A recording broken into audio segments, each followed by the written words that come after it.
এই পৃথিবীতে দুইজন মুসলমান শাসক সারা পৃথিবী শাসন করেছে।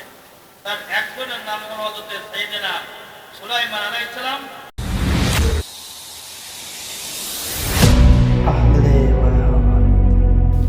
আমার ভাইদের মাঝেরা দাউদ আলাইহিস সালাম বললেন, বেটারা আমার প্রথম নম্বরের প্রশ্ন হলো, বলো তো এই পৃথিবীতে সব চাইতে দূরের জিনিস কোনটা?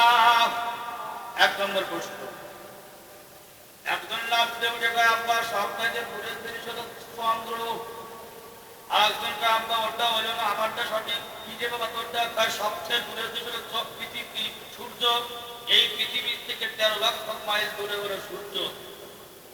হ্যাঁ, 9 কোটি 30 লক্ষ মাইল দূরে সূর্য। এটা হলো সবচেয়ে মানুষের দূরের জিনিস। আর একজন কয় তারকা। এক একজন এক এক রকমের কবর লাগলো। তাহলে সরকার নারে বেটা হইল না প্রশ্নের উত্তর।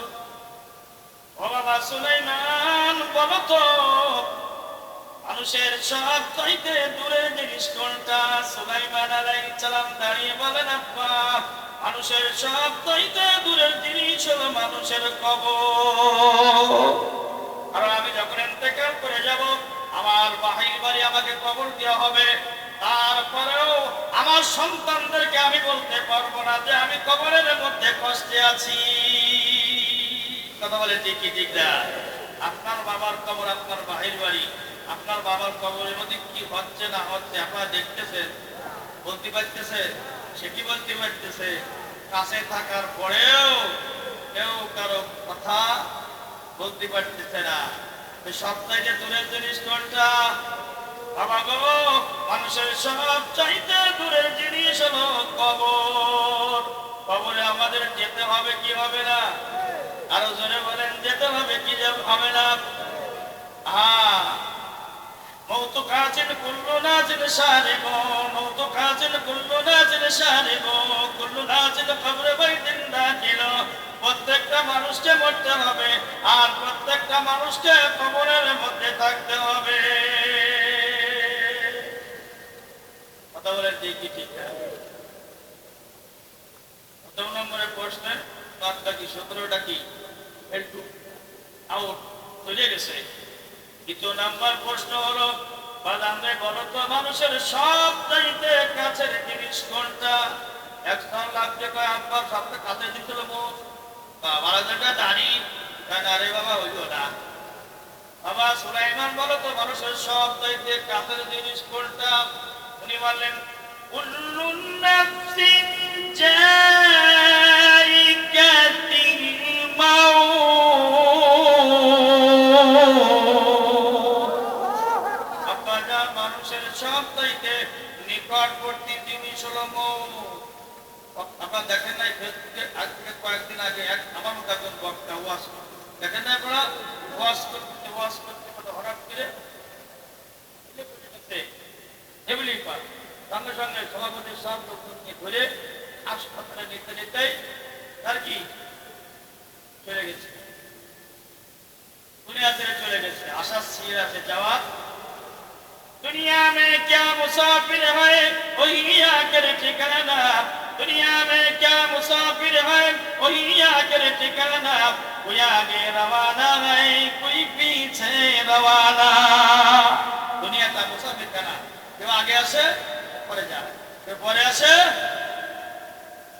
এই দুনিয়াটা কি থাকার জায়গা না। কিতাবের মধ্যে পড়েছি দৈনন্দিন জীবনে আজরাইল আলাইহিস সালাতু ওয়াস সালাম একটা মানুষকে 15 বার সতর্ক করে, ওরে বনি আদম মওতের জন্য তৈরি হয়ে যাও, তোমার হায়াতে জিন্দেগি শেষ, মওতের জন্য তুমি তৈরি হয়ে যাও। আমরা সে কথা শুনতেও পাই না, দেখতেও পাই না। আর মরণের যে কি কষ্ট রে বাজার, এটা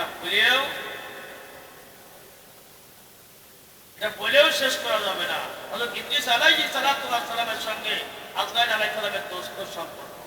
কারণ দোস্ত, তুমি তো মানুষের রূহ কবজ করো, এই রূহ কবজ করার সময় কষ্ট কেমন হয় এ যদি কিছু দেখাইতে, আমি দেওয়া করতাম বা আল্লাহ যদি হুকুম না করে দেওয়া করতাম বা তুমি আল্লাহর কাছে কও জামাইটু বৃষ্টির কষ্ট করতে থাকে।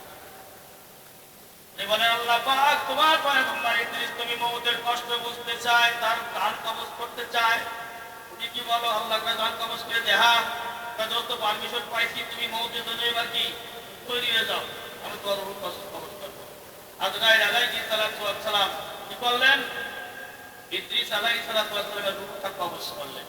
কবজ করে আল্লাহর আদেশে পুনরায় আবার ফেরত দিয়ে দিলেন। সুবহানাল্লাহ। প্রক্রিয়ার পর সুস্থ হলেন। দোস্ত কেমন কষ্ট পাইছো? কয় দোস্ত মওতের যে কি কষ্ট এটা আমি তোমাকে বলতে পারবো না। যখন তুমি আমার দিকে তাকাচ্ছিলে আমার কাছে মনে হচ্ছে তোমার মাথাটা আসমানে, পা দুখানা জমিনে, আর তোমার চোখ দিয়ে আমার কাছে মনে হচ্ছে আগুনের ঝলক বের হচ্ছে।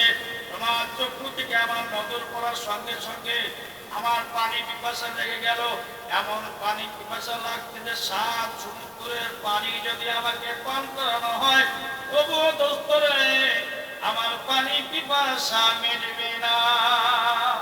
আর দোস্ত তুমি যখন আমার ভিতরে টান মারলে আমার কাছে মনে হলো যে একটা মানুষকে গাছের সাথে বাঁধিয়ে নিয়ে তার শরীর থেকে চামড়া ছুঁড়ে ফেলে যেমন কষ্ট হবে, তার চাইতেও আমার কাছে মনে হলো 70 গুণ কষ্ট আমার এই দেশে ধরে কান্না। আল্লাহু আকবার। দোস্ত রে মমতার যে কি কষ্ট এটা আমি তোমাকে বুঝাইতে পারবো না। এই পৃথিবীতে দুইজন মুসলমান শাসক সারা পৃথিবী শাসন করেছে। তার একজনের নাম হলো হযরত সাইয়েদনা সুলাইমান আলাইহিস সালাম,